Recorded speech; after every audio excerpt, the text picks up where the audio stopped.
Today I have the honor to introduce the new topic around how brands and retailers are thriving with AI-powered product content optimization. We're going to hear from Purva Gupta, co-founder at Lily AI, and Josh Platt, SVP of Product at Rue Gilt Groupe. They're going to talk a lot about the secrets behind their successful partnership and how to strategically leverage AI in advertising and e-commerce. So with that, Purva and Josh, welcome to the stage.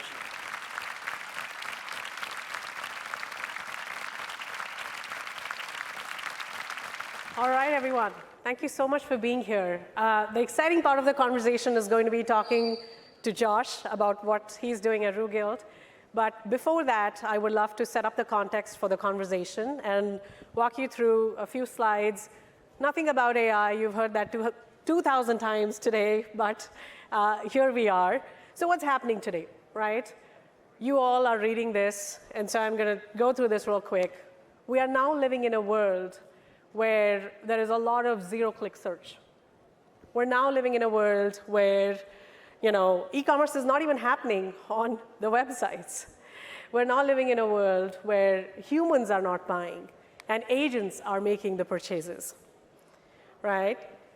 And the consumer is having so much fun. They're way ahead from us, from brands, from the technology providers, and especially as you see, the younger consumer. They are having so much fun.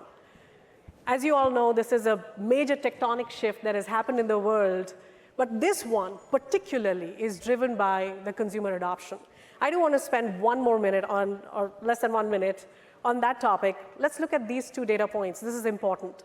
If you look at the one from Bain & Company, about 80% of search users rely on AI summaries at least 40% of the times. These numbers are becoming big, fast. Look at the second one from this data from Capgemini. 58% of consumers have replaced traditional search engines by Gen AI tools. These numbers are becoming big, fast. So what's happening here, right? We are going toward intent intelligence. One of the sharpest tools today in a brand's toolkit is how do they show up?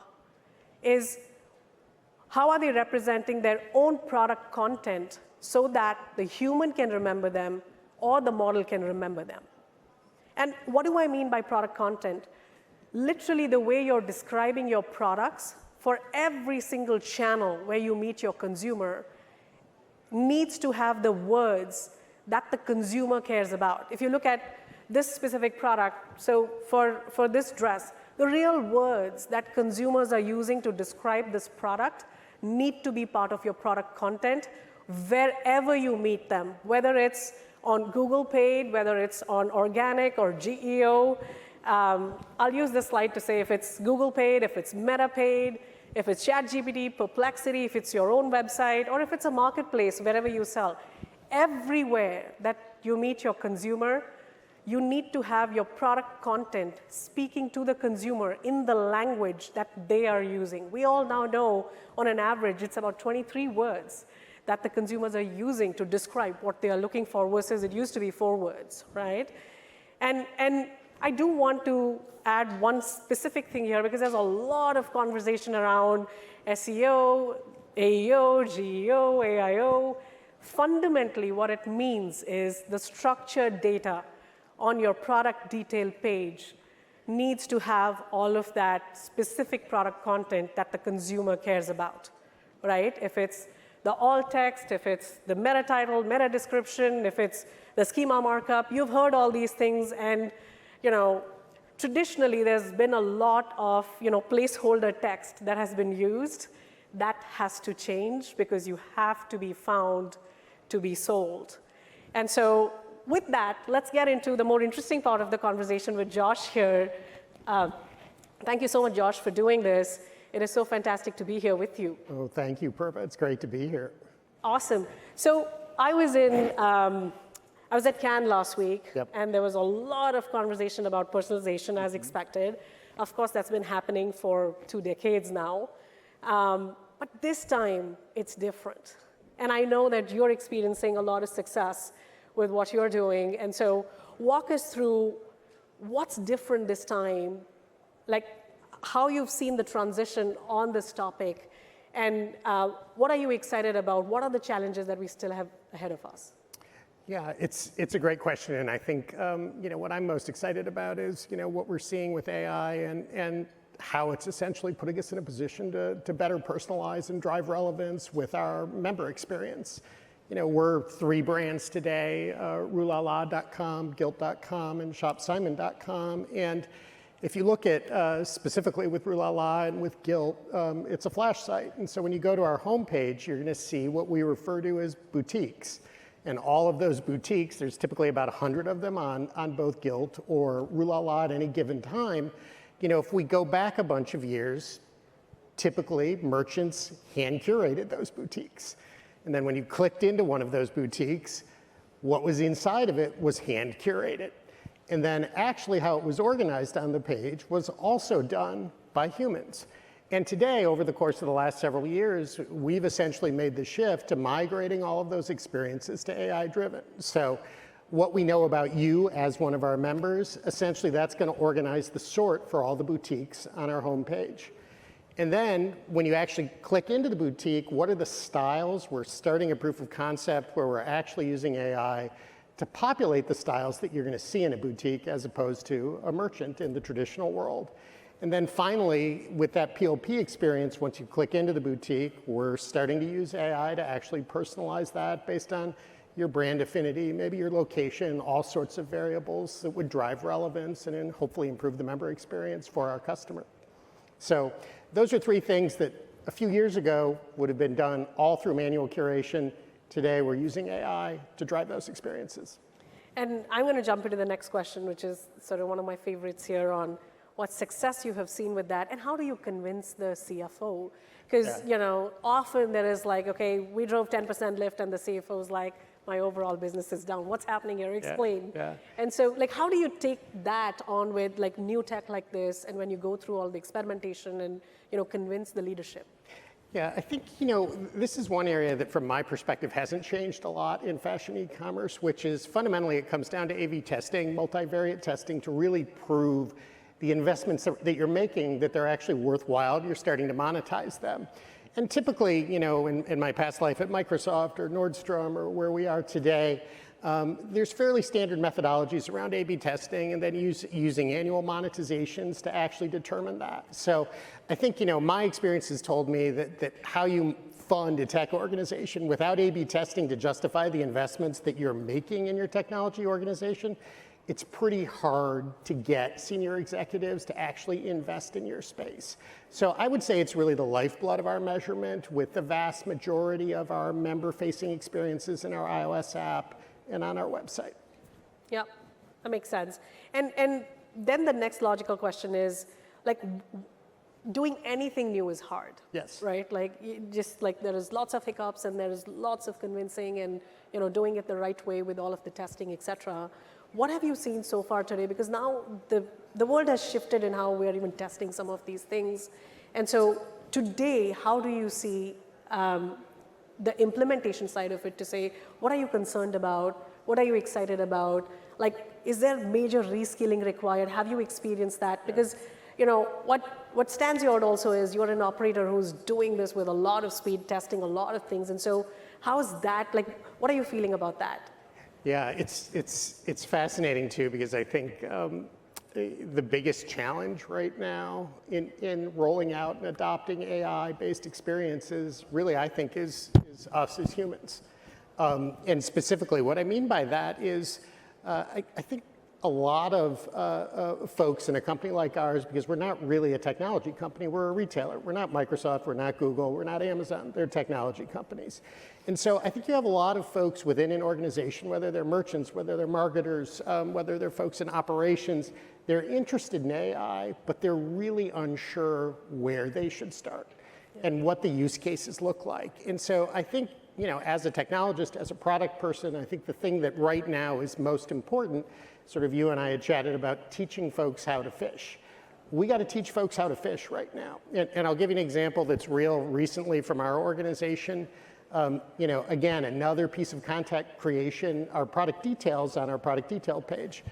Historically, there's a team of humans, and they sit there and they write the product details. And through a partnership with AWS, we're an AWS shop, they helped us explore the possibility of using AI to actually start to create those product details. And so we're finishing up a POC and we're starting to roll out that capability.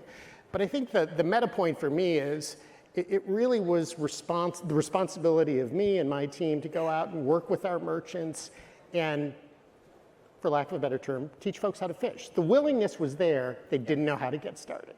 And so I think that's one of the big opportunities and challenges right now. It's how do we sort of lead the horse to water. And I know there's a lot of conversation around, will AI kill the jobs and this and that. And I think my first response to that, as I talk to CMOs and CDOs, is there's no other talent from some other planet that's going to come and do this transformation. And so this is so evolving right now that you've got to seriously think about reskilling your people and encouraging them and leading from the front. That's just required as a minimum that has to be done even before thinking of cutting jobs. Because the human is not going away anywhere. Oh, 100%. I mean, I think too, when you look at a fashion business like ours and you talk about our merchandising organization, what they're really interested in doing is spending time in market with their brands. They're not really interested in the operational piece of this. So actually, AI as it relates to content creation is really an opportunity, I think, for our merchants to be focused on the activities that they really feel like add value as opposed to some of the mundane operational parts of running our business. So it's really upside from that perspective. Absolutely. So then the logical segue into what you said earlier, everything is changing almost every day, with ChatGPT, Perplexity, Gemini, what have you. And so in that world now where a lot is evolving, how do you think about how work is changing for you all? Yep. And how are you embedding that into your core organization? Yeah, it's fascinating because we're really, I think, at an inflection point as it relates to Gemini, ChatGPT, and Perplexity, I guess kind of the three of the larger AI search-based players. And I think there's two big shifts that are on the verge of occurring. And I think the first one as it relates to SEO. And SEO, pretty mature set of capabilities and experiences. Lots of agencies work with retailers and brands on how they optimize sites.